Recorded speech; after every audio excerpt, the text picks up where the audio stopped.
A paz, irmãos. Vamos dar então continuidade à leitura deste domingo. Estamos em Samuel, 1 Samuel, capítulo 4.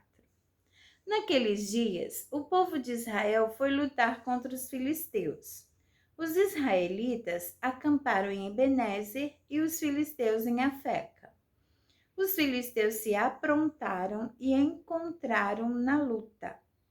Eles venceram os israelitas, matando no campo de batalha mais ou menos 4.000 soldados. Quando aqueles que tinham escapado voltaram ao acampamento, os líderes do povo de Israel disseram: Por que é que o Senhor deixou que os filisteus nos vencessem hoje? Vamos trazer de Siló para cá a arca da aliança, para que assim o Senhor esteja no meio de nós e nos salve dos nossos inimigos. Então mandaram mensageiros a Siló para trazerem a arca da aliança do Senhor Todo-Poderoso, que se assenta no seu trono entre os querubins. E Ofne e Finéias, os dois filhos de Eli, vieram junto com a arca. Quando a arca chegou, os israelitas gritaram tão alto que a terra tremeu.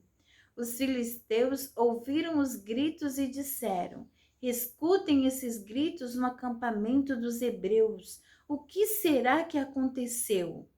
Quando souberam que a arca da aliança do Senhor havia chegado ao acampamento hebreu, os filisteus ficaram com medo e disseram: Um Deus chegou ao acampamento israelita. Ai de nós! Nunca aconteceu uma coisa assim. Ai de nós! Quem poderá nos salvar destes poderosos deuses?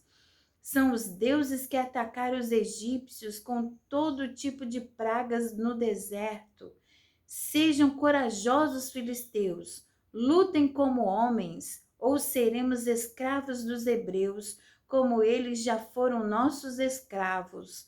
Lutem como homens. Assim os filisteus lutaram. Os israelitas foram vencidos e fugiram correndo para suas casas. E houve uma grande matança. 30.000 israelitas foram mortos. Então os filisteus tomaram a arca de Deus e Ofne e Finéias, os filhos de Eli, foram mortos. Um homem da tribo de Benjamim correu desde o campo de batalha até Siló e chegou lá no mesmo dia.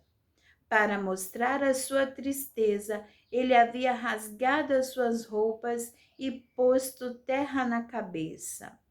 Ele estava sentado numa cadeira perto da estrada esperando.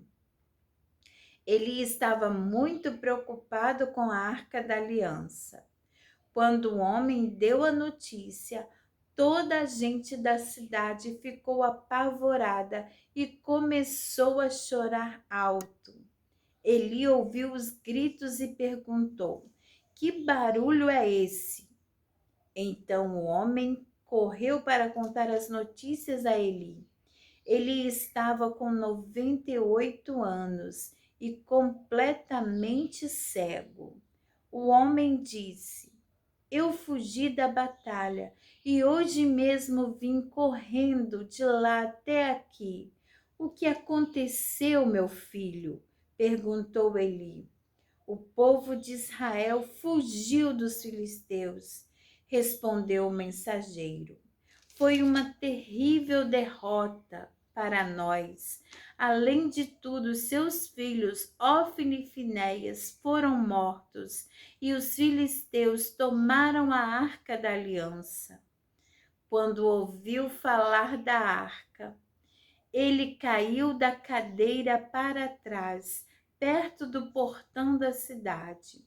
Ele estava muito velho e gordo, por isso, quando caiu, quebrou o pescoço e morreu. E foi o líder do povo de Israel, 40 anos. Perdão, irmãos, Eli foi o líder do povo de Israel, 40 anos. A nora de Eli, a mulher de Finéias, estava grávida e já quase na época de ter a criança. Quando ela soube que a arca de Deus havia sido tomada e que o seu sogro e seu marido tinham morrido, começou a ter as dores de parto e deu à luz. Ela estava morrendo, mas as mulheres que a ajudavam disseram: Tenha coragem, você ganhou um filho. Ela não se interessou e não respondeu, mas deu ao menino o nome de Icabô, explicando: a glória saiu de Israel. Disse isso falando da tomada da arca de Deus e da morte do seu sogro e do seu marido. Ela disse: a glória saiu de Israel, pois a arca de Deus foi tomada pelos nossos inimigos. 1 Samuel capítulo 5. Depois de tomarem a arca de Deus, os filisteus a levaram de Ebenezer para a cidade de Asdob. Eles a colocaram no templo do seu deus Dagom, perto da sua imagem. No dia seguinte, de manhã, os moradores de Asdod viram que a imagem de Dagom estava caída de cara no chão, na frente da Arca da Aliança. Então eles pegaram a imagem e a puseram de volta no seu lugar. No dia seguinte, de manhã, viram que ela estava caída de novo na frente da arca. A cabeça e os 2 braços da imagem estavam quebrados, caídos na soleira da porta. Somente o corpo estava inteiro. É por isso que até hoje os sacerdotes de Dagom e todos os que o adoram em Asdod não pisam naquele lugar. E o Senhor Deus castigou duramente o povo de Asdod. Fez com que todo o povo dali e da vizinhança ficasse cheio de tumores. Quando eles viram isso, disseram: o Deus de Israel está castigando a nós e ao nosso Deus Dagom. Não podemos mais deixar que a arca de Deus de Israel fique aqui. Então mandaram que alguns mensageiros fossem chamar todos os 5 governadores filisteus e lhes perguntaram: que vamos fazer com a arca do Deus de Israel? Levem para a cidade de Gate, responderam eles. Então os filisteus a levaram para lá. Mas depois que a arca chegou ali, o Senhor Deus castigou a cidade e pôs medo nos seus moradores. Apareceram tumores em todas as pessoas da cidade, tanto nas mais importantes como nas mais humildes. Então enviaram a arca da aliança para a cidade de Ecrom. Quando a arca chegou lá, o povo começou a gritar: trouxeram a arca do Deus de Israel para cá. Eles querem acabar com a gente.